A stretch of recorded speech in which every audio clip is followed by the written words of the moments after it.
नमस्कार, मैं राजीव व्यास। VNM TV के बुलेटिन में आप सभी का स्वागत है। देश, दुनिया और शहर जिलों की खबरों से पहले आइए नजर डालते हैं वीएनएम हेडलाइंस पर। राहुल गांधी का असम मणिपुर दौरा, बाढ़ हिंसा प्रभावितों से मुलाकात।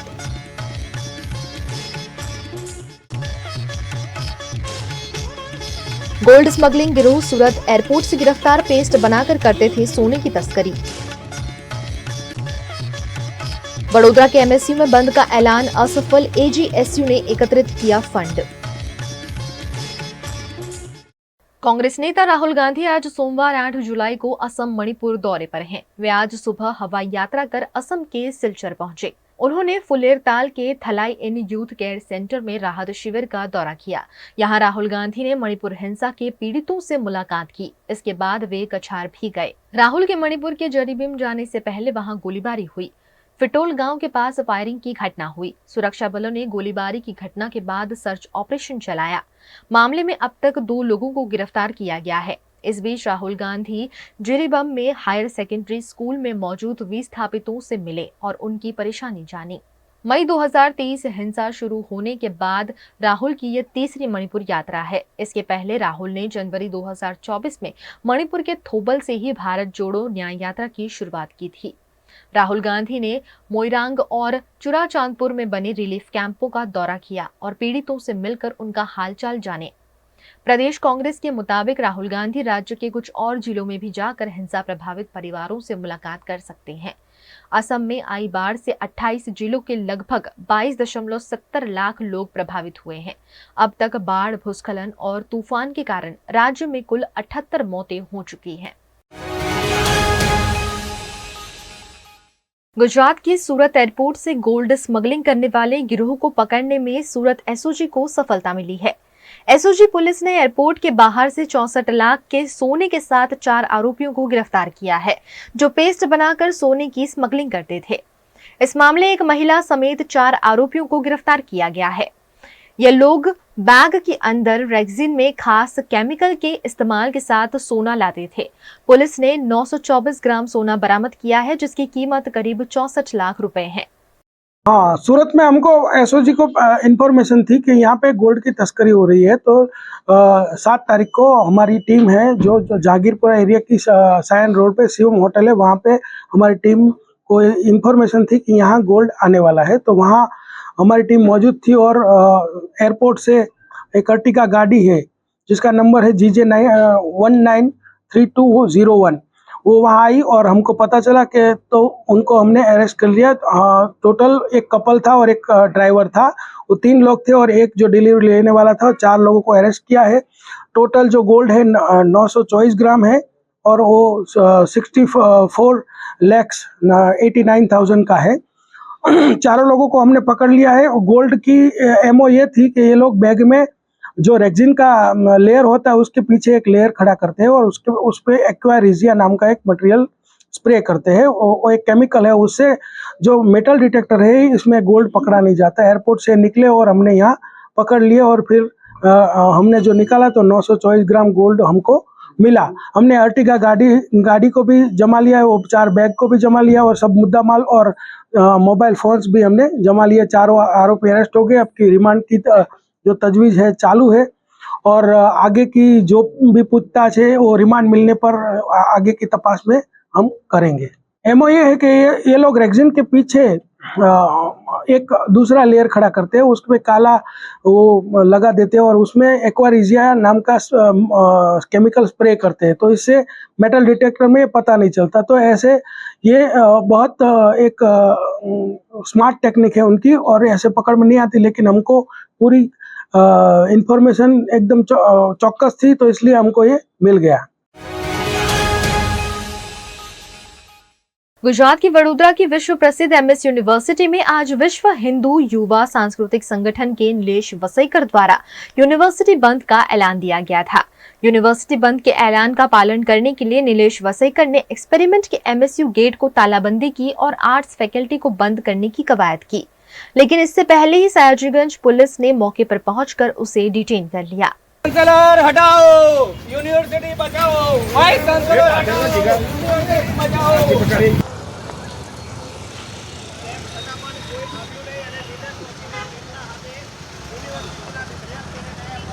વિશ્વ હિન્દુ યુવા સાંસ્કૃતિક સંગઠન એકલા હાથે લડે છે એનું આ પરિણામ છે। गुजरात के वडोदरा की विश्व प्रसिद्ध एमएस यूनिवर्सिटी में कैंटीन मामले छात्रों ने वाइस चांसलर प्रोफेसर श्रीवास्तव के घर पर हल्ला बोल किया था। इस मामले 200 छात्रों पर रायोटिंग का मामला दर्ज किया गया है।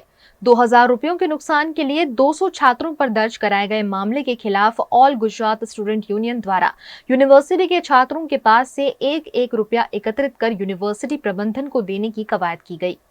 सिर्फ 2000 रुपयों के नुकसान के लिए 200 छात्रों का भविष्य दांव पर लगाने वाले यूनिवर्सिटी प्रबंधन की आंखें खोलने के लिए छात्रों ने ये अनोखा विरोध प्रदर्शन किया। જે રીતે યુનિવર્સિટીના સત્તાધીશો દ્વારા વિદ્યાર્થીઓ ઉપર કેસ કરવામાં આવ્યું, એફઆઈઆર દાખલ કરવામાં આવી ફક્ત 2000 રૂપિયાના નુકસાન માટે, તે તદ્દન ખોટું છે। 200 વિદ્યાર્થીઓ પર રાઇટિંગનો ગુનો દાખલ કરવામાં આવ્યો છે। અમે આજરોજ ઓલ ગુજરાત સ્ટુડન્ટ્સ યુનિયન એજીએસયુના જે સંગઠનના કાર્યકર્તાઓ છે તે લોકો આ ગુલ્લક લઈને ફેકલ્ટી ફરવાના છે। એક રૂપિયા આજે છે અમે વિદ્યાર્થીઓ પાસેથી કોન્ટ્રીબ્યુશન કરાવીશું અને કોન્ટ્રીબ્યુશન કરાવીને યુનિવર્સિટીના સત્તાધીશોને આજે પૈસા છે અમે પરત આપીશું કે ફક્ત 2000 રૂપિયા માટે તમે 200 વિદ્યાર્થીઓ પર એફઆઈઆર કરી, તે તદ્દન ખોટી વાત છે। જ્યારે વાઇસ ચાન્સલરનું પગાર લાખો રૂપિયામાં થતું હોય અને 2000 રૂપિયાનું નુકસાન એ સહી ના કરી શકતા હોય તો આ વિદ્યાર્થીઓ 24000 રૂપિયા કઈ રીતે એફોર્ડ કરી શકે છે? તો આ જ રીતે આ 2000 રૂપિયા અમે યુનિવર્સિટીને સત્તાધીશોને પરત કરીશું અને 200 વિદ્યાર્થીઓ ઉપર જે કેસ કરવામાં આવ્યો છે તે પાછું ખેંચે તેવી અમારી માંગ છે। देवों के देव महादेव, जिनमें है सृष्टि का आदि और अंत, कालों के काल महाकाल, शीतल से शांत। महादेव के अनेक रूप हैं और उनका हर रूप भिन्न है। तो चलिए ऐसे ही आपको आज एक रूप के दर्शन कराते हैं। अष्टमुखी शिव, जिनमें छुपा है जीवन की चारों अवस्थाओं के अर्थ, धर्म, काम और मोक्ष का रहस्य। चौथा ज्योतिर्लिंग के अलावा ये देश का मात्र शिवालय है जहां विराजे हैं अष्टमुखी पशुपति नाथ।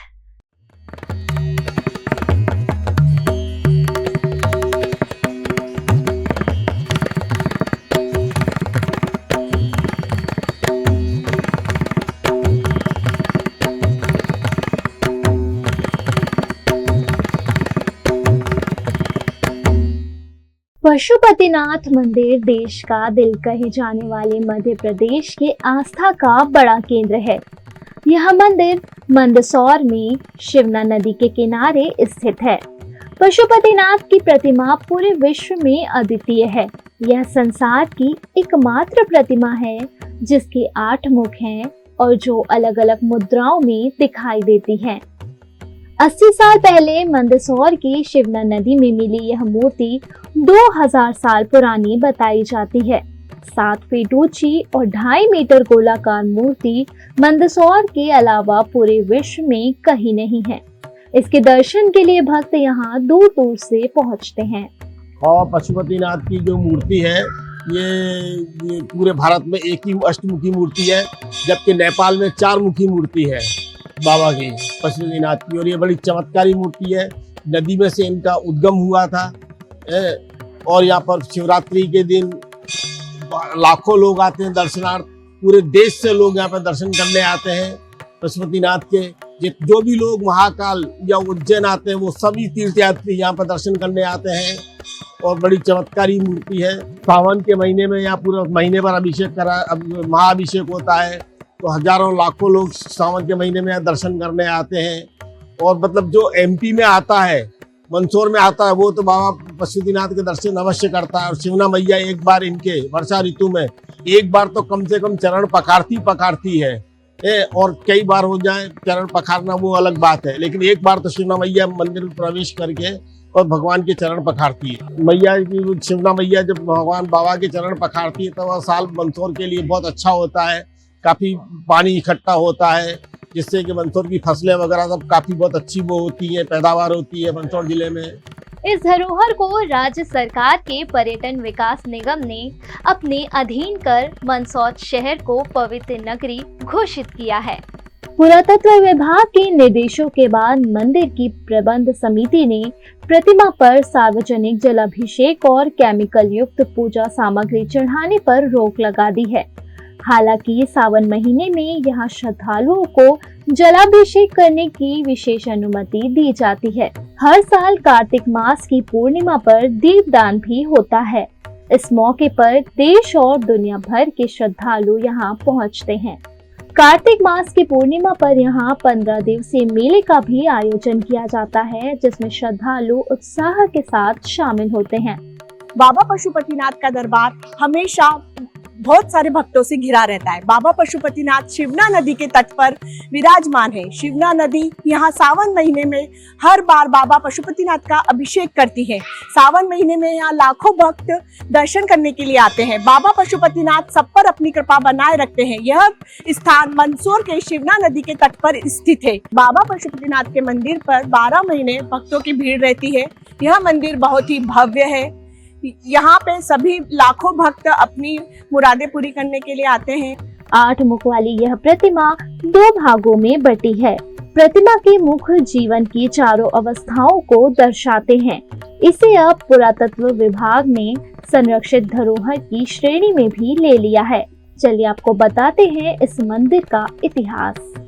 भगवान पशुपतिनाथ जी की अद्वितीय प्रतिमा विश्वविख्यात, विश्व में कहीं नहीं है ऐसी प्रतिमा यहाँ मंदसौर में विराजित है। यह भगवान पशुपतिनाथ जी की प्रतिमा 2000 वर्ष से अधिक प्राचीनतम प्रतिमा है। विक्रम संवत 575 में सम्राट यशोधर्मन ने जब हुणुओं पर विजय करी तब उससे अधिक पहले इस मूर्ति का निर्माण काल हुआ ऐसा अनुमान लगाया। सन 1940 में यह प्रतिमा शिवना गंगा से अकस्मात प्रकट हुई। सन 1961 में पूज्यपाद ब्रह्मलीन प्रत्यक्षानंद जी महाराज के कर कमलों द्वारा भगवान पशुपतिनाथ जी की मूर्ति को यहाँ भी पुनः स्थापित किया गया। मुगलों की आदताई के कारण से कई मुगलों के से बचाने के लिए कुछ धर्मावलंबियों ने इस मूर्ति को जल में प्रवाहित कर दिया था, जल में समाहित कर दिया। भगवान पशुपतिनाथ जी की प्रतिमा कम से कम 600 वर्ष तक इस नदी के अंदर जलमग्न ज्ञात है। जब भगवान की पुनः कृपा हुई तो भगवान पशुपतिनाथ की अनुपम अद्वितीय प्रतिमा, अलौकिक प्रतिमा, विश्वविख्यात प्रतिमा नदी के गर्भगृह से ग्रीष्म काल में सन 1940 में प्रकट। यह प्रतिमा, इसकी लंबाई 7.5 फीट है, गोलाई 11 फीट है, अष्टम की प्रतिमा है, 8 मुख है। इसमें ऊपर के 8 मुख परिष्कृत है। पूर्व मुख बाल्यावस्था का प्रतीक है। जिस प्रकार से बालक को विकराल बाल बताए गए, मोर पंखे का चिन्ह मध्यम बताया गया है। गले के अंदर रुद्राक्ष की माला है। कानों के अंदर तो सर इस प्रकार से खड़े जैसे कोई 2 प्रहरी पहरा दे रहे। भगवान शंकर समाधिस्थ अतः परिवस्था शांत रस से परिपूर्ण, मानो भगवान शंकर जी मौन धारण कर रखा, समाधिस्थ है, समाधि ले रहे। भगवान के मस्तक से सफेद धारी इस प्रकार से निकलती जब गंगा जी की धारा बह रही है। कानों के अंदर कुंडल रुद्राक्ष की माला कण बड़े होते हैं। जितिया का चंद्रमा भगवान जी के मस्तक पर शोभायमान हो रहा है। एक छोटा सा लघु सर्प भगवान शंकर जी के मस्तक पर शोभायमान है। यह श्रृंगार रस से परिपूर्ण है क्योंकि इसमें केश विन्यास को इस प्रकार से जमा रखा जैसे कि भगवान शंकर जी का श्रृंगार किया वो, अतः अवस्था श्रृंगार रस से पश्चिम मुख जवानी अवस्था रौद्र रस से परिपूर्ण। इस अवस्था में भगवान पशुपतिनाथ जी के मस्तक पे ओम नाग नागिन से उत्कीर्ण कर रखा, मानो भगवान शंकर जी सृष्टिकर्ता रूप में बताया। मस्तक के ऊपर मुकुट स्वरूप में सर्पों का अधिक श्रृंगार लगा बताया गया है। ऐसा लगता है भगवान शंकर जी का मुकुट सर्पों से श्रृंगारित। कानों के अंदर कुंडल रुद्राक्ष की माला गड़बड़े हो गए। तीसरा नेत्र अति उभरा हुआ जो भगवान शंकर जी ने कामदेव को भस्म करने के लिए तीसरा नेत्र को लगा, अतः पूरी रौद्र से कृत्रिम चेहरा, मानो भगवान शंकर जी ने प्रलंकारी क्रोध कर रखा है। फिर भी मस्तक के ऊपर जब दूल्हा बनते हैं, दुल्हन के मस्तक मुकुट बांधते हैं, मुकुट का श्रृंगार भी दर्शाया गया। दूल्हा बनने का प्रतीक भी इस अवस्था में दर्शाया गया। उत्तर मुख वृद्धावस्था हास्य रस, इसमें केश विन्यास बड़े बड़े हो गए, जटाएं बन गई, बाल सफेद हो गए, दांत निकल गए, झुर्रियां पड़ गई, कपोल फूल गए, गले के रुद्राक्ष माला कण बड़े होकर कानों के दोनों टोंक सर अलग अलग विराजित। यह अवस्था हास्य रस से परिपूर्ण, चतुर्थाश्रम वृद्धावस्था हास्य रस में परिणत हो जाए तो जीवन का क्या यथार्थ क्या हो सकता है। इस अवस्था को हास्य रस से परिपूर्ण। ऐसी अष्टमुखी अद्वितीय प्रतिमा, एक मुख से 4 मुख, 5 मुख, 6 मुख की प्रतिमा भारत में विद्यमान है, परंतु 8 मुख वाली प्रतिमा भारत में परंतु विश्व में कहीं नहीं। विश्व विख्यात प्रतिमा जो आज यहाँ विराजित है, जो श्रृंगार कलाकृतियां हैं, ये प्राचीन काल से है। ऐसा लगता है भगवान पशुपतिनाथ जी की प्रतिमा आज ही तराशी गई, ऐसी प्रतिमा है। प्रतिमा शिवना गंगा से प्रकट हुई, इसलिए माँ शिवना मैया प्रतिवर्ष भगवान पशुपतिनाथ जी का अभिषेक करते एवं भगवान पशुपतिनाथ जी का अभिषेक करके उस सब मंसूर वासियों को तृप्त करते। भगवान पशुपतिनाथ सभी दर्शनार्थी भगवान का दर्शन करके धर्म लेकर धर्म लाभ लेते हैं और सबकी मनोकामना पूर्ण। 1008 शिवलिंग है। एक भगवान शंकर जी पर जल चढ़ाने से 1008 शिव जी पर जल चढ़ता है। एक शंकर जी की पूजा करने से 1008 सहस्त्रलिंगेश्वर महादेव की पूजा होती है। ऐसी सहस्त्रलिंगेश्वर की प्रतिमा भी संभवतया बालूवती की विश्व में कहीं नहीं अद्वितीय प्रतिमा, अविरल प्रतिमा है जो नदी से अकस्मात प्रकट हुई। उज्जैन में अक्टूबर में महाकाल महालोक का लोकार्पण हुआ था और यह इतना भव्य था कि इसकी अलौकिक छटा की चर्चा देश की सीमाओं को भी पार कर गई थी और अब तो विदेशी भी महाकाल लोक का दीदार करने के लिए यहाँ पहुँचते हैं। आज के लिए बस इतना ही, अगली बार फिर मिलेंगे VNM टीवी पर।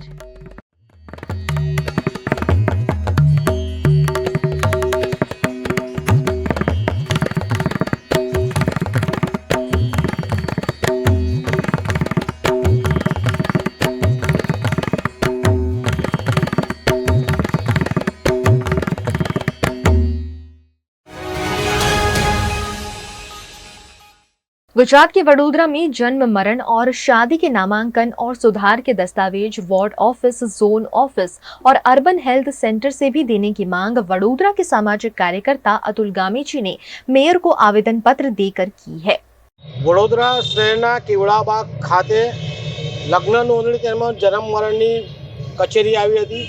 આ કચેરી જર્જરિત હોવાથી વડોદરા મહાનગરપાલિકાએ ખાલી કરાવી છે અને ઓફિસ માંજલપુર લઈ જઈ રહ્યા છે। ત્યારે વડોદરા શહેરમાં 19થી વધુ વોર્ડ આવેલા છે, 40થી વધુ અર્બન હેલ્થ સેન્ટર આવેલા છે, ઝોન ઓફિસ આવેલી છે, સારા આપણી પાસે ડૉક્ટરો છે, MPHW છે, 500થી વધુ હાલમાં જુનિયર ક્લાર્ક લીધા છે।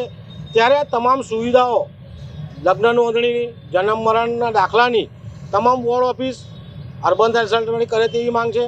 બીજી બાજુ ડિજિટલ યુગ છે, ત્યારે જે રીતના પહેલાં વોર્ડ ઓફિસમાંથી દાખલા મળતા હતા તે રીતે આપવામાં આવે તેવી માંગ આજે વડોદરા શહેરના મેયર સાહેબને કરી છે। બીજી બાજુ જોવા જઈએ તો કોઈ નગરસેવક કે ધારાસભ્ય કે સાંસદ આ વિશે કંઈ બોલવા તૈયાર નથી, તો એક વિચાર એવો આવે છે કે કેમ કાંઈ બોલતું નથી। શું કોઈને ફાયદો કરવા માટે માંજલપુર લઈ જઈ રહ્યા છે? જે રીતના ડિજિટલ યુગ છે તો તમામ વોર્ડમાંથી યા તો અર્બન હેલ્થ સેન્ટરમાં નાની પણ ભૂલ હોય તો ત્યાંથી સુધારો થઈ શકે છે। જે રીતે વેરા લેવા માટે 19 વોર્ડ બનાવ્યા તો 19 વોર્ડમાં પણ આ તમામ વસ્તુઓ થઈ શકે છે। તો આજે વડોદરા શહેરના મેયર સાહેબને આવેદનપત્ર આપ્યું છે અને વોર્ડ ઓફિસો નહીં તો અર્બન હેલ્થ સેન્ટરમાંથી લગ્ન નોંધણીના દાખલા, જન્મ મરણના દાખલા નાની ભૂલો તો ત્યાંથી સુધારી આપે તેવી માંગણી કરતું આવેદનપત્ર આજે રજૂ કર્યું છે। VNM टीवी पर वक्त है एक छोटे से ब्रेक का। ब्रेक के बाद जल्द हाजिर होंगे कुछ और खबरों के साथ। बने रहिए हमारे साथ।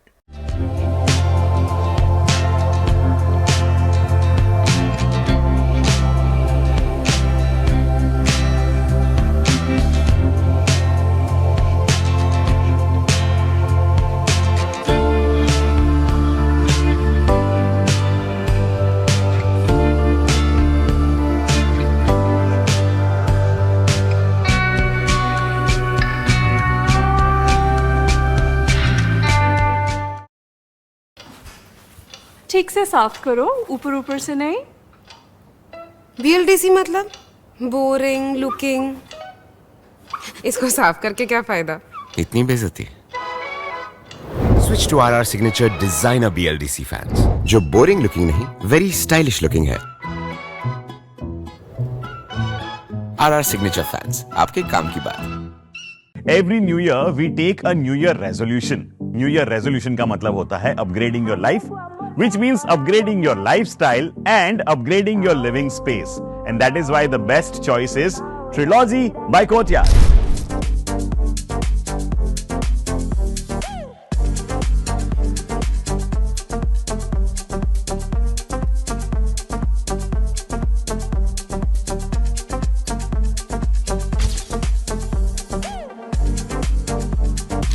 Trilogy by Courtyard.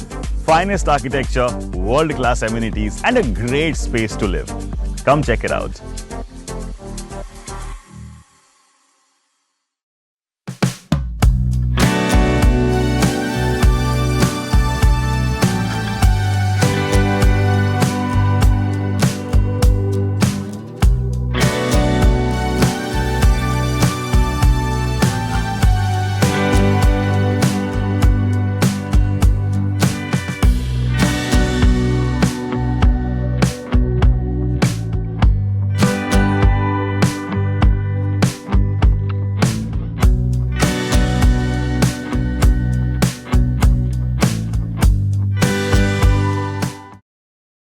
भारत ले रहा है इलेक्ट्रिक अंगड़ाई। क्यों ना हम साथ चले, साथ चले, साथ बढ़े, साथ बढ़े, देश मेरे, देश मेरे। देश को ले जाए नई दिशा की ओर। आपका जॉय, भारत का जॉय। गुजरात के मत्स्य उद्योग और पशुपालन विभाग के राज्य स्तरीय मंत्री पुरुषोत्तम सोलंकी ने भावनगर में स्पर्धात्मक परीक्षाओं की तैयारी के लिए एप्लीकेशन लॉन्च कर समाज को अनोखी भेंट दी है। अपने बेटे दिव्येश सोलंकी के जन्मदिन के मौके पर कॉम्पिटिटिव परीक्षा में मार्गदर्शन के लिए एजुकेशन ऐप का लोकार्पण किया गया है। कॉम्पिटिटिव एग्जाम की तैयारी करने का मार्गदर्शन देती हुई ये एप्लीकेशन युवाओं के लिए आशीर्वाद समान साबित हो सकती है। इस मौके पर मोटिवेशनल स्पीकर अशोक गज्जर पारस पांधी ने युवाओं को प्रेरणा दी। તમામ યુવાનોને વિનંતી છે આપણે સૌ આપણા ઘેર જઈ અને આ ભાઈ ઓનલાઈન એજ્યુકેશન એપ તે આપણે સૌ ઇન્સ્ટોલ કરી લઈશું। गुजरात के मेहसाणा के डीमार्ट से खरीदे गए दही में फंगस की घटना सामने आई है।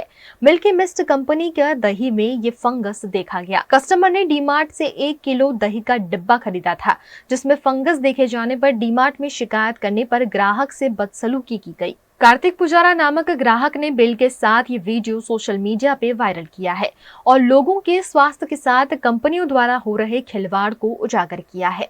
आ डीमार्ट માંથી ડબ્બો લીધેલો મિલ્કી મિસ્ટનો અને આ જે દહીં છે એની અંદર ફૂગ વળેલી છે, તો દરેક ગ્રાહક છે જો કે ડીમાર્ટની અંદર વસ્તુ આવેલી તમામ ફૂગવાળી હોઈ શકે, તમારા હેલ્થને બગાડી શકે। ધ્યાન રાખજો તમારી સાથે આ ના થાય। મારી સાથે આજે ડીમાર્ટને જાણ કરતા એ લોકો ખોટો જવાબ આપે છે અને ધ્યાન નથી આપતા કે તમે વાસી ખાવ છો, ધ્યાન રાખજો। मुंबई में रविवार देर रात 1 बजे से सोमवार सुबह 7 बजे तक 6 घंटों में करीब 300 मिलीमीटर से ज्यादा बारिश दर्ज की गई। इस कारण मुंबई के कई निचले इलाकों में जलभराव हो गया। रेलवे ने बताया कि ट्रैक पर पानी भरने के कारण मुंबई डिवीजन की 5 ट्रेनें कैंसिल कर दी गईं। वहीं कुछ लोकल ट्रेनें भी कई घंटों की देरी से चल रही हैं। मुंबई में बीएमसी ने सरकारी और प्राइवेट स्कूल कॉलेजों में आज के लिए छुट्टी घोषित कर दी है। वहीं महाराष्ट्र के रायगढ़ फोर्ट में सोमवार सुबह 3 बजे से तेज बारिश हो रही है। इस कारण फोर्ट की सीढ़ी पर तेज रफ्तार से पानी बह रहा है। कई पर्यटक फोर्ट में ऊपर ही फंसे हुए हैं। मौसम विभाग ने बताया है कि मुंबई में आज भी तेज बारिश का अनुमान है। 7 जुलाई को सुबह 8 बजे से 8 जुलाई को सुबह 6 बजे के बीच 22 घंटों के दौरान मुंबई सेंट्रल शहर में 110 मिलीमीटर बारिश दर्ज हुई है। वहीं ईस्टर्न मुंबई में 150 मिलीमीटर बारिश हुई। वेस्टर्न मुंबई में 146 मिलीमीटर बारिश दर्ज की गई। बीएमसी के अधिकारियों ने बताया कि जलभराव की स्थिति को कंट्रोल के लिए अधिकारी ग्राउंड पर हैं। निचले इलाकों से पानी निकालने का काम लगातार जारी है। बीएमसी ने मुंबई के लोगों को एडवाइजरी जारी करते हुए कहा है कि बहुत जरूरी होने पर ही घर से बाहर निकलें। पर्यावरण एक्टिविस्टों ने जलभराव के लिए मुंबई मेट्रो के कंस्ट्रक्शन को जिम्मेदार बताया है। उनका कहना है कि पूरे शहर में बनाए गए कंक्रीट के स्ट्रक्चर के कारण पानी को जमीन सोख नहीं पा रही है। सड़कें भी सीमेंट की बना दी गई हैं और जल निकासी का सिस्टम अब भी अंग्रेजों के जमाने का है। भारत के प्रधानमंत्री मोदी आज से 2 दिन के रूस दौरे के लिए रवाना हो गए हैं। वे वहां 22वें भारत रूस वार्षिक सम्मेलन में हिस्सा लेंगे। दोनों देशों के बीच साल 2000 में वार्षिक सम्मेलन की शुरुआत हुई थी। ये पहला मौका होगा जब प्रधानमंत्री मोदी यूक्रेन जंग के बाद रूस का दौरा करेंगे। इससे पहले वे 2019 में रूस गए थे। वहीं मोदी और व्लादिमीर पुतिन की आखिरी मुलाकात उज्बेकिस्तान की राजधानी समरकंद में SCO समिट के दौरान हुई थी। पुतिन 2023 में भारत में हुए G20 सम्मेलन के लिए नहीं आए थे। मोदी का ये रूस दौरा उस वक्त हो रहा है जब अमेरिका में नाटो समिट शुरू हो रहा है।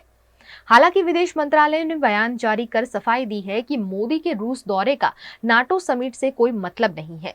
दरअसल यूक्रेन जंग शुरू होने के बाद से रूस यूरोप में अलग थलग पड़ गया है। इस बीच उसे चीन और भारत का साथ मिला है। हालांकि भारत रूस के मामले में अपना स्टैंड न्यूट्रल रखना चाहता है। इसके बावजूद पूरी दुनिया, खासकर पश्चिमी देशों की मोदी के रूस दौरे पर नजर रहेगी। मोदी आज दोपहर बाद रूस पहुंचे। आज रूस के राष्ट्रपति के साथ उनका प्राइवेट डिनर भी आयोजित किया गया है। गुजरात के राजपीपला में रथ यात्रा के मौके पर राधा कृष्ण मंदिर से भगवान जगन्नाथ की रथ यात्रा आयोजित की गई, जिसमें भरूच सांसद मनसुख वसावा, विधायक डॉक्टर दर्शना देशमुख समेत के नेता भी शामिल हुए। जिला पुलिस अधीक्षक प्रशांत सुंबे ने भी भगवान जगन्नाथ के दर्शन किए।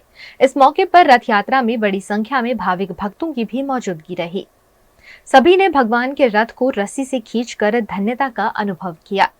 रथ यात्रा के लाल टावर पहुंचने पर मुस्लिम अग्रणियों और राजनेताओं द्वारा पुलिस अधिकारियों का पुष्प गुच्छ से स्वागत भी किया गया। રાજપીપળા શહેરની ઐતિહાસિક શ્રી રાધાકૃષ્ણ મંદિરના પ્રાંગણમાંથી રાજપીપળામાં 32મી ભવ્યાતિ ભવ્ય જગન્નાથજી મહારાજની આજે શોભાયાત્રા સહિત રથયાત્રા ખૂબ જ ધામધૂમથી નીકળી રહી છે। હાલમાં રથયાત્રાનો વિરામ રણછોડજી મહારાજના મંદિરે છે। અહીંયા ભગવાનનું મોસાળું થઈ રહ્યું છે।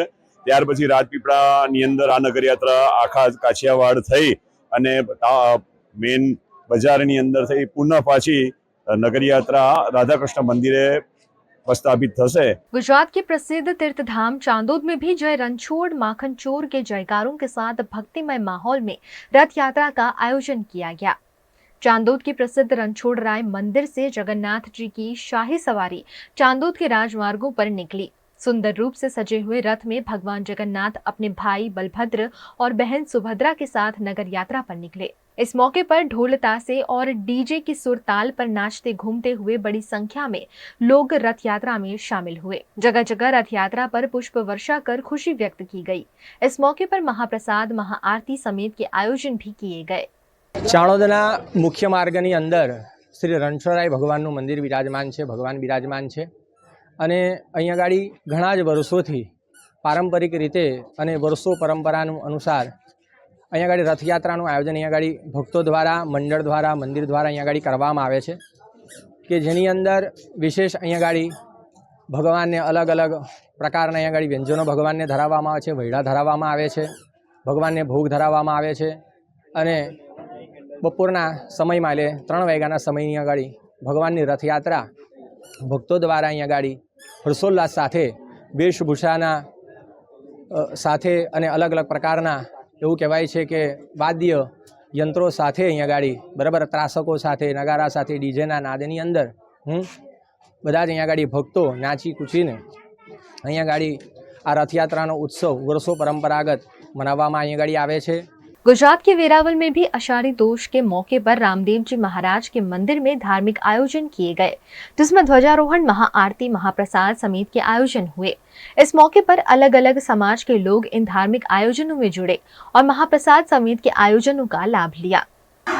झालेश्वर मंदिरना महंत तरीके हूँ गोपालदास प्रभुदास हरियाणी અને દર વર્ષની જેમ આ વખતે પણ અષાઢી બીજ અને મહાબીજ અને ભાદરવા સુદ 11 સમસ્ત ખારવા સમાજના પટેલ શ્રી જીતુભાઈ મોહનભાઈ કુવાડા દ્વારા અને અધ્યક્ષ તરીકે મોહનભાઈ કુવાડા ભવ્યમાં અતિ ભવ્ય ઉજવણી કરવામાં આવે છે। वीएनएम टीवी पर वक्त है एक छोटे से ब्रेक का। ब्रेक के बाद जल्द हाजिर होंगे कुछ और खबरों के साथ। बने रहिए हमारे साथ।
हमें लड़की पसंद है।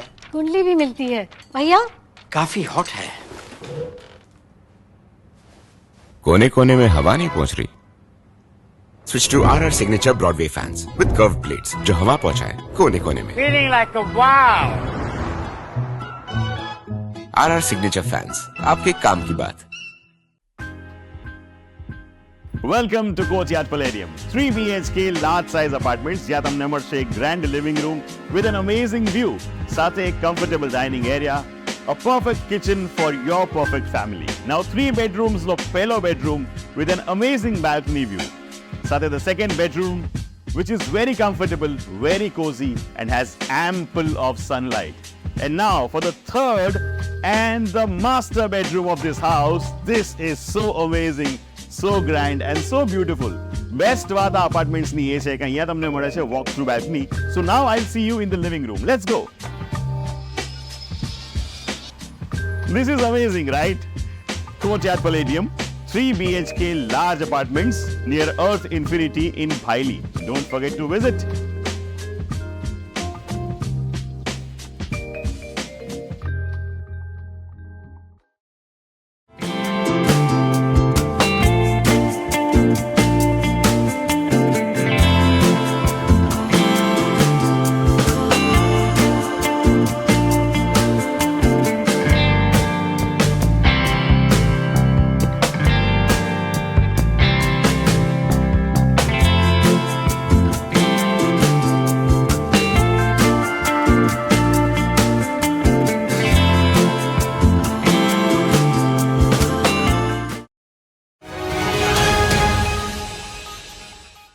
रविवार शाम सापुतारा के मालेगांव में यू टर्न लेते वक्त सूरत के 57 पर्यटक भरी हुई बस अचानक पलट गई, जिसमें 2 बच्चों की मौत हो गई, जबकि 22 लोग घायल हुए हैं, जिन्हें अस्पताल में इलाज दिया जा रहा है। घटना की जानकारी पाकर स्थानीय पुलिस फौरन मौके पर पहुंचे और राहत कार्य शुरू किया। दुर्घटनाग्रस्त बस में सूरत के खंडेरावपुरा, अकबर शहीद और बेगमपुरा के लोग सवार थे, जो सापुतारा घूमने के लिए गए हुए थे। सापुतारा से लौटते वक्त ओवरटेक करने के चक्कर में ड्राइवर ने स्टीयरिंग से काबू गंवा दिया और बस पलट गई, जिसमें 7 वर्षीय आतिफा अशफाक शेख और 3 वर्षीय उमर अशफाक शेख की मौके पर ही मौत हो गई। यह हादसा ओवरटेक करने के चक्कर में हुआ होने की बात बस में मौजूद लोगों ने कही है। इस हादसे में घायल 22 में से 4 लोगों की स्थिति गंभीर है। वहाँ पे बस वाला जो था वो टर्न मारने गया तो बस पूरी ऊंधी हो गई और अल्लाह हम लोग को पूरा सब अंदर सब दबा गए थे, लेकिन फिर सब लोगों ने मिलकर हम लोग को बाहर काढ़ा तो हम लोग बच गए। फिर सब लोगों ने मतलब पुलिस वालों ने मिलकर हम लोग को दवाखाने पहुंचाया और वहाँ से फिर हम लोग को यहाँ पे आ गए। ड्राइवर को सबसे ज्यादा चोट लगी। रथ यात्रा के पावन मौके पर गुजरात के वडोदरा में शालीमार फर्निशिंग का रीलॉन्चिंग किया गया। कारेली बाग में शालीमार फर्निशिंग का अद्भुत शोरूम खोला गया है। शालीमार फर्निशिंग मैट्रेसेस स्टोर सालों से वडोदरा का पसंदीदा स्टोर है, जहां स्लीप वेल के मैट्रेसेस, पिलोज, बेडशीट और कई वस्तुओं की अद्भुत रेंज उपलब्ध कराई जाती है।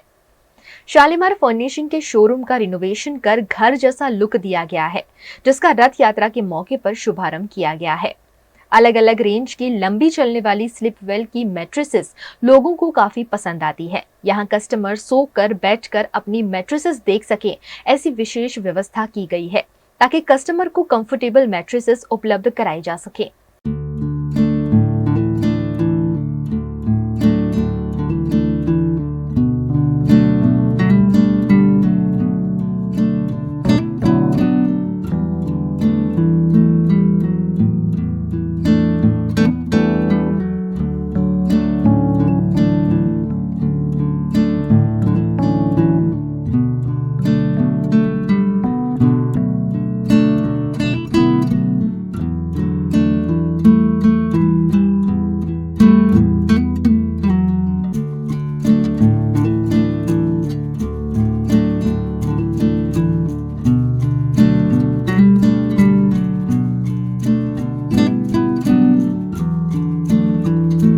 शालीमार फर्निशिंग का शोरूम कारेलीबाग के साथ साथ अकोटा में भी है। स्लीपवेल वर्ल्ड की प्री नेक्सा मैट्रेसेस इन दिनों काफी ट्रेंड में है, जिसकी खरीदारी कर कस्टमर पैसों से आरामदायक नींद खरीद रहे हैं। स्लीपवेल वर्ल्ड कारेलीबाग में हमने एक जो हमारा स्टोर था उसका नवीकरण किया है, रिनोवेशन किया है। यहाँ पर हमने एक कॉन्सेप्ट ऐसा रखा है कि एक बेडरूम जैसा बनाया है। बड़ौदा में शायद ये फर्स्ट ऐसा स्टोर है जहाँ पे कस्टमर को अपने खुद के बेडरूम जैसा फील दिया गया है। कस्टमर यहाँ पर आने के बाद उनको पूरा मैट्रेस पे लेट जाने के बाद वो सिलेक्शन कर सकते हैं उनके सही मैट्रेस पे। आज की तारीख में कंफर्ट ही सबसे ज्यादा इंपॉर्टेंट चीज रहती है।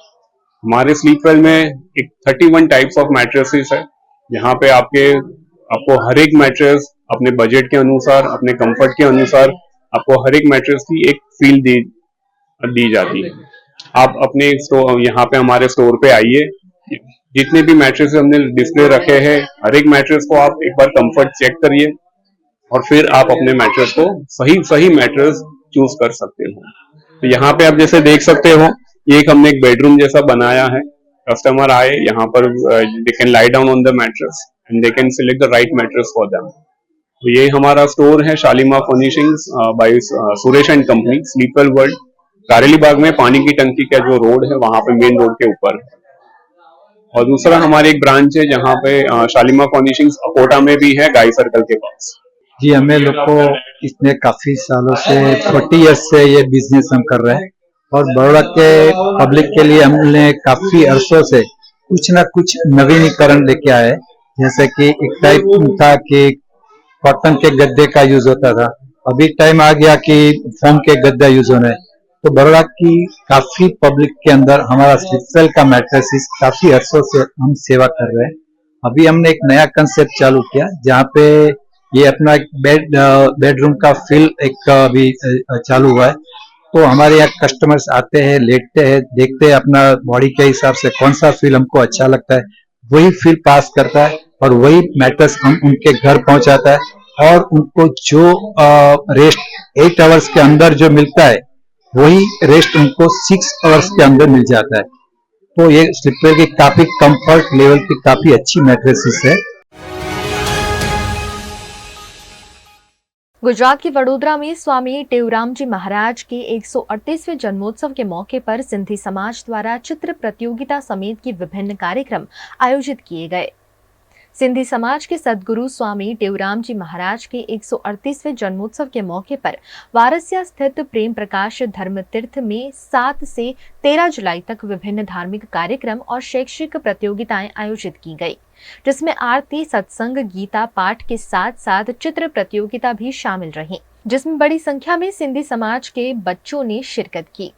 कार्यक्रम में सिंधी अग्रणी सन्मुख ज्ञानचंदानी समेत अग्रणी और सिंधी समाज के लोग बड़ी संख्या में मौजूद रहे। ડ્રોઈંગ કોમ્પિટિશન છે જેમાં લગભગ 1200 ઉપર વિદ્યાર્થીઓ ભાગ લીધો છે અને એને પોતાની ડ્રોઈંગ કરીને કલર કરીને એને જમા કરવામાં આવશે અને જેની સૌથી સારામાં સારી પેઇન્ટિંગ હશે એને ઇનામ પણ વિતરણ કરવામાં આવશે। એના પછી 10 તારીખે શોભાયાત્રાનો કાર્યક્રમ છે જેમાં આ નગરજનોને હું વિનંતી કરું છું કે મોટી સંખ્યામાં આ લોકો શોભાયાત્રામાં જોડાય। એના પછી બ્રહ્મ ભોજનનો કાર્યક્રમ છે, કન્યા ભોજનનો કાર્યક્રમ છે, એવી રીતે અલગ અલગ કાર્યક્રમ આ વિસ્તારમાં રાખવામાં આવે છે। આ જન્મોત્સવ 7 તારીખથી 13 સુધી ઉજવવામાં આવશે।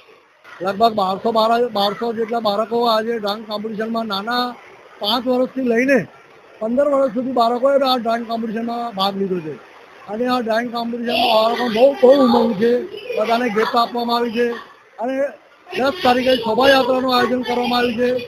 એમાં સમગ્ર સિંધી સમાજને આવવા માટે આમંત્રણ કરવામાં આવ્યું છે કે બધા સિંધી સમાજના નાના મોટા ફેમિલી સાથે, કુટુંબ સાથે, પરિવાર સાથે અહીંયા શોભાયાત્રામાં હાજર રહે।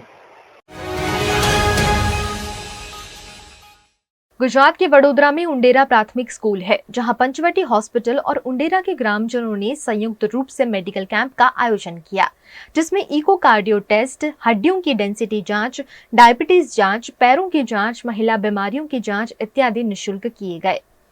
इस मेडिकल कैंप में doctor Chirayu Dwivedi, doctor Yavtesh Joshi, doctor Riddhi Gaur ने उपस्थित रहकर स्वास्थ्य सुविधाओं का लाभ उंडेरा के नागरिकों को दिया। इस आयोजन में सुरेश पटेल, किरण पटेल, रमन पटेल, जयेश पटेल इत्यादि की भी अहम भूमिका रही।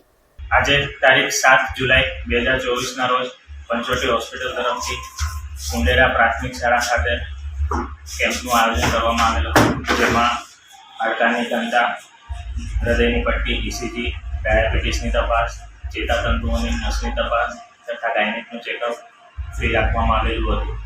આ દર્દીઓ કેમ્પમાં આશરે 100 જેટલા દર્દીઓએ લાભ લીધો છે. नमस्कार, मैं हूं मयूरिका और मुद्दे की बात में आज बात राहुल गांधी की।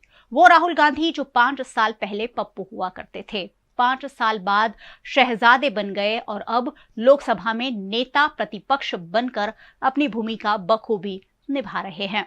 नेता प्रतिपक्ष तो वो बन ही गए हैं, चुनाव में करीब दुगनी सीट जीतने में कामयाब भी रहे हैं और सत्ता पक्ष के नेताओं की नींद उड़ाने में भी काफी हद तक सफल रहे हैं। लोकसभा में राहुल गांधी का भाषण हो या अब रोज बरोज जो गतिविधियां वो कर रहे हैं, बात उसकी की जाए, सत्ता पक्ष के नेता कहीं ना कहीं सकते में आ ही गए हैं। राहुल गांधी ने अब देश की नब्ज पकड़ ली है। जो भी जरूरतमंद है, जो भी पीड़ित है, वहां राहुल गांधी को पाया जा रहा है। कभी वो सब्जी मंडी वालों के वहां पहुंच जाते हैं, कभी कूली का बैग उठाते हुए दिखते हैं, कभी मजदूरों से तो कभी महिलाओं से बतियाते हुए नजर आते हैं। ऊपर से लोकसभा में उन्होंने ये खुला चैलेंज कर दिया है कि हम गुजरात में भारतीय जनता पार्टी को हराने जा रहे हैं। बस फिर क्या था, गुजरात की ओर उन्होंने रुख कर लिया और गुजरात में सूरत के तक्षशिला कांड से लेकर राजकोट के अग्निकांड के पीड़ितों तक उन्होंने मुलाकात की और ये विश्वास जताया कि कहीं ना कहीं कांग्रेस पार्टी उनके साथ खड़ी है। राहुल गांधी ने पीड़ितों से जो वादा किया है वो कितना सही साबित होता है ये तो आने वाला वक्त ही तय कर पाएगा, लेकिन राहुल गांधी ने जो संवेदना की राजनीति अब शुरू की है उस पर लगातार सवाल उठ रहे हैं। आज वे मणिपुर और असम के दौरे पर पहुंच गए। मणिपुर की हिंसा पिछले कई महीनों से सुर्खियों में बनी हुई है, वहीं असम में बाढ़ से लाखों लोग पीड़ित है। उन पीड़ितों से आज राहुल गांधी ने मुलाकात की और उनका दर्द साझा किया। मणिपुर दौरे से पहले कांग्रेस सांसद राहुल गांधी असम के सिलचर शहर पहुंचे। उन्होंने मणिपुर की हिंसा प्रभावित इलाकों में जाते वक्त असम में बाढ़ प्रभावित लोगों से मुलाकात की। असम में बाढ़ से लाखों लोग पीड़ित है। लोकसभा में विपक्ष का नेता बनने के बाद राहुल गांधी का ये पहला पूर्वोत्तर का दौरा रहा। राहुल गांधी का असम दौरा एक ऐसे वक्त हो रहा है जब राज्य में कई दिनों से हो रही मूसलाधार बारिश की वजह से भयंकर बाढ़ आई हुई है, जिससे भूस्खलन लगातार हो रहा है। नदियां उफान पर है, लोगों के घरों में पानी है और लोग अपने घरों से बाहर है। भारी बारिश के बाद आई बाढ़ से 28 जिलों के करीब 22.70 लाख लोग बाढ़ से प्रभावित हुए हैं। राहुल गांधी सुबह सुबह असम के कछार जिले के सिलचर में कुंभीग्राम एयरपोर्ट पर उतरे और उसके बाद उन्होंने पीड़ितों से मुलाकात की। बाढ़ प्रभावित इलाकों का भी उन्होंने दौरा किया और वहां की दिक्कतों को जाना, वहां के लोगों से बातचीत की और उन्हें आश्वासन दिया कि उन्हें सहायता मिलेगी। राहुल गांधी जिरीगाम से असम के सिलचर एयरपोर्ट पहुंचे और वहां से मणिपुर रवाना हुए। राहुल गांधी ने मणिपुर पहुंचने के बाद जिरीबाम कैंप जाकर पीड़ितों से मुलाकात की। पिछले साल 3 मई से मणिपुर में मैतेई और कुकी समुदायों के बीच जातीय हिंसा जारी है। यहाँ जो गुटबाजी हो रही है वो देश भर में चर्चा का केंद्र बनी हुई है। अब तक झड़पों में 200 से अधिक लोग मारे भी जा चुके हैं। लोकसभा के पक्ष नेता राहुल गांधी ने इस पर कहा कि वो असम के लोगों के साथ है। उन्होंने केंद्र से राज्यों को तुरंत हर संभव सहायता मुहैया कराने का अनुरोध किया है। राहुल ने असम में कछार जिले के फुलेतर में एक बाढ़ पीड़ित शिविर का दौरा करने के बाद एक्स पर एक पोस्ट में लिखा कि मैं असम के लोगों के साथ हूं, मैं संसद में उनका सिपाही हूं और मैं केंद्र सरकार से राज्य को हर तरह की संभव मदद मुहैया कराने का अनुरोध करता हूं। राहुल गांधी ने आगे कहा कि असम को अल्पावधि में व्यापक और दयालु दृष्टि वाली राहत, पुनर्वसन और मुआवजे की आवश्यकता है तथा दीर्घ दृष्टि में बाढ़ पर नियंत्रण पाने के लिए पूरे पूर्वोत्तर को एक जल प्रबंधन प्राधिकरण देना होगा। उन्होंने ये भी लिखा कि असम में बाढ़ से मची अत्यधिक तबाही हृदय विदारक है, जिसने 8 वर्षीय अविनाश जैसे मासूम बच्चे को हमसे छीन लिया है। पूरे राज्य में सभी शोक संतप्त परिवारों के प्रति मेरी हार्दिक संवेदनाएं हैं। अब सवाल यही उठ रहा है कि आखिर किस ओर चल पड़े हैं राहुल गांधी? क्या राहुल गांधी को राजनीति में अब मजा आने लगा है? मुद्दे की बात आज यही है कि राहुल गांधी की राह आखिरकार किस ओर चल पड़ी है, या फिर राहुल गांधी जो भी कुछ कर रहे हैं टारगेट सिर्फ प्रधानमंत्री नरेंद्र मोदी और भारतीय जनता पार्टी को सत्ता से बेदखल करने के लिए कर रहे हैं। वैसे कांग्रेस नेता राहुल गांधी अब तक तो यही बताते और समझाते रहे हैं कि उनको राजनीति, खासकर सत्ता की सियासत में बिल्कुल ही दिलचस्पी नहीं है, और अपनी बात के पक्ष में वो ऐसे संकेत देते रहे हैं जैसे राजनीति से परे उनको लगता है कि अभी बहुत कुछ करना बाकी है।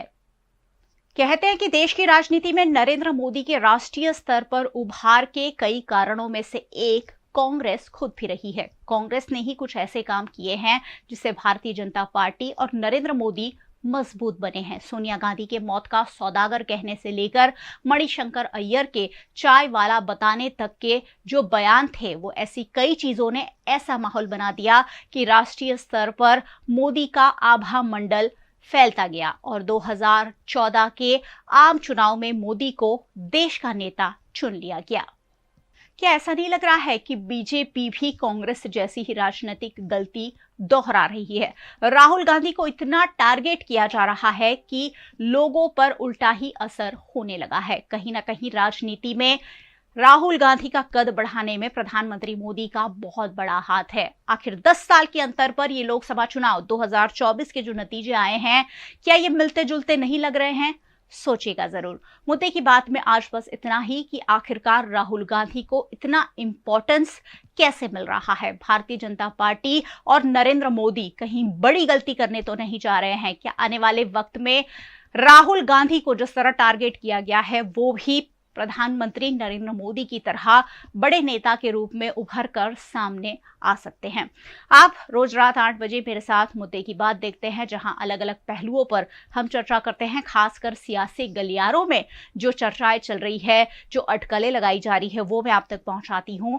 यूट्यूब चैनल है VNM टीवी का, जिसे आप देख रहे हैं। सब्सक्राइब कर लीजिए और बेल आइकन प्रेस कर दीजिए ताकि VNM का हर अपडेट सबसे पहले आप तक पहुंच सके। फेसबुक पर देख रहे हैं, शेयर कर लीजिए। साथ ही OTT प्लेटफॉर्म्स पर आप हमें देखते हैं डेली हंट, वोडाफोन टीवी, जियो टीवी और जियो टीवी फाइबर 498 नंबर के चैनल पर VNM टीवी को 24 घंटे लगातार देखा जा सकता है। देखते रहिए VNM, जुड़े रहिए VNM के साथ। नमस्कार।